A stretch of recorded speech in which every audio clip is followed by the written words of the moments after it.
And even more importantly, you may be asked to sign one or more documents as part of the process. One possibility is a non-compete. There could be a separation or severance agreement. Could be confidentiality agreements.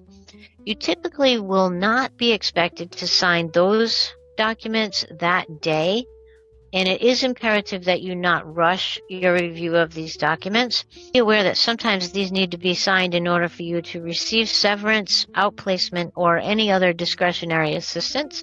I would pay careful attention to any due dates for these to be signed, but don't allow yourself to feel rushed either. Be prepared to push back if asked to sign on the same day. Now, if you do decide to sign anything on that day, I have seen many instances where employees sign stuff and we're supposed to get copies, and then they never did. So if you choose to sign any documents that day, take out your cell phone, take some photos of those documents, and then you don't have to worry about whether you receive hard copies. Regarding severance agreements in particular, there are some laws relating to how long you get to sign off on those. If you're over the age of 40, you have at least 21 days to review a severance agreement.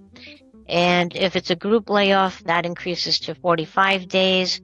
It's also my understanding that if you're over 40, you are also entitled to see the job titles and ages of people in your department who are also being laid off and those who have not been laid off. Now, let's shift to what to do after you've been laid off by your employer.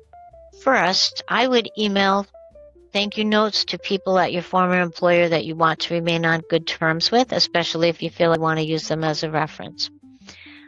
Most potential employers will want 3 professional references, with at least one of those from your most recent position. It will be important to plan on who you would use and make absolutely sure that you what they would say about you. Sometimes it might not be what you think. In fact, on more than one occasion with my coaching clients, we did a reference check on a back door to see what their former employer would say about them. And sometimes we get surprised saying, make sure that what they're going to say.